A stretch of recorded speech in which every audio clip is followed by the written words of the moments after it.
अस्सलाम वालेकुम व्यूवर्स, मैं आज आपके लिए लाई हूँ बहुत ही मज़ेदार किस्म की डिश। वो है नमकीन गोश्त, पेशावरी नमकीन गोश्त। तो उम्मीद हूँ आप सबको पसंद आएगी। सबसे पहले जो है हमने ऑयल गरम किया, कुकर ले लिया। सबसे पहले उसमें ऑयल गरम किया और उसमें हमने गोश्त डाल दिया।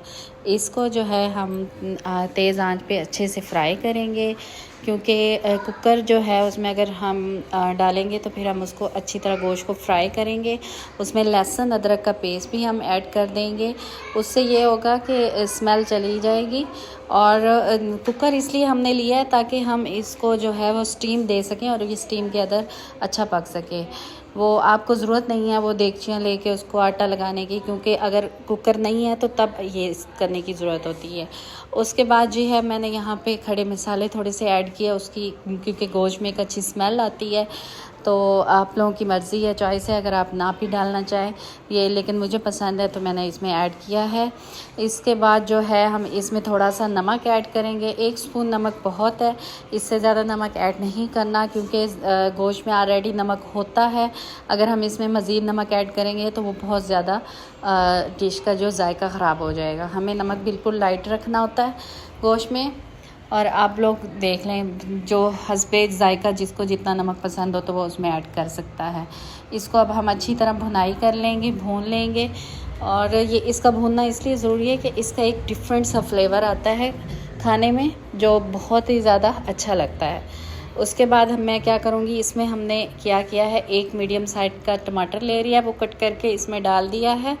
और ये इसमें टमाटर बहुत अच्छा लगता है।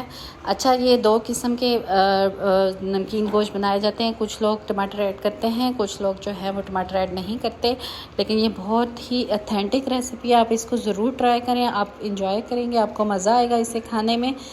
हम इसको टमाटर डालने के बाद अच्छे से इसकी भुनाई, और ख्याल रखें कि टमाटर छील के डालें, इसका छिलका इस्तेमाल ना करें। छिलका जो है वो सेहत के लिए अच्छा नहीं होता। हम जो है अच्छे से इसको फ्राई कर रहे हैं। और उसके बाद जब ये अच्छे से भुनाई हो जाती है तो इसमें हम तकरीबन 1 गिलास पानी जो है ऐड कर देंगे।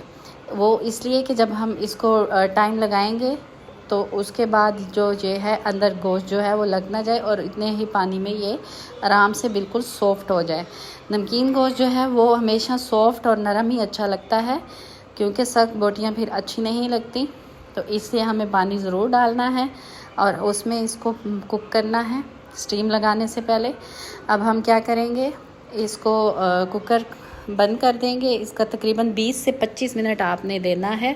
20 से 25 मिनट देना ज़रूरी है ताकि ये अच्छे से कुक हो जाए।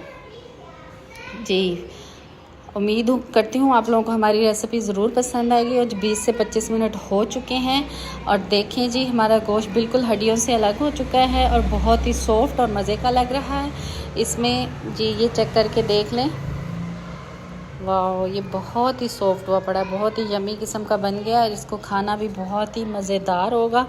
जैसे ही बोटी ऐसे ही होनी चाहिए कि वो मुंह में जाते ही बिल्कुल घुल जाए। अच्छा, इसमें यखनी थोड़ी सी ज़्यादा थी तो अब हम इसको थोड़ा सा गाढ़ा कर लेंगे। उसका ये फ़ायदा होगा कि जो एक्स्ट्रा यखनी होगी वो ड्राई हो जाएगी। जितनी हमें ज़रूरत है हम उतनी ही इसको इसमें कुकर में रखेंगे। फुल आंच में हमने इसको पका लिया। और अब हम इसको क्या करेंगे, पकने के बाद अब हम इसको, इसमें कुछ भी ऐड नहीं करना। इसका जो की इंग्रेडिएंट है वो नमक ही है। नमक के अलावा आप इसमें बाकी चीज़ें ऐड नहीं करते हैं, कोई मसाला ऐड नहीं होता है। ये देखें जी, हमारी यखनी बिल्कुल ड्राई हो चुकी है, ऑयल जो है वो अलग हो चुका है। अब जो हम इसको प्लेट में डालेंगे, और देखें जी हम इसमें प्लेट में डाल रहे हैं और ये बहुत ही अच्छा लग रहा है। ये बिल्कुल हड्डियों से अलग हो रहा है गोश्त, इतना टेंडर हो चुका है। और बिल्कुल नमकीन गोश्त आप लोगों को पता है कि ऐसा ही सॉफ्ट ही अच्छा लगता है। आप लोग मुझे ज़रूर बताइएगा आपको मेरी रेसिपी कैसी लगी है। आप लोग भी घर पे ट्राई करिएगा। उम्मीद करती हूँ आपको मेरी रेसिपी पसंद आएगी। अगर आपको मेरी रेसिपी पसंद आई है तो हमें लाइक करें, सब्सक्राइब करें और हमारा साथ दें। हमें आपकी लाइक और सब्सक्राइब और शेयर की ज़रूरत है जी। आप लोग ज़रूर बनाइएगा और मुझे ज़रूर फ़ीडबैक दीजिएगा कमेंट सेक्शन में कि आपको हमारी वीडियो जो है वो कैसी लगी, आपको हमारी रेसिपी कैसी लगी और आप लोग इसको किस तरह बनाते हैं। ठीक है जी, मुझे तो ये देखने में बहुत ही यमी लग रही है और मुझे भूख लग रही है, तो मैं तो चली हूँ इसको खाने। अब आप जो है आप भी किचन में जाएं और इसे बनाएं और अल्लाह हाफिज़।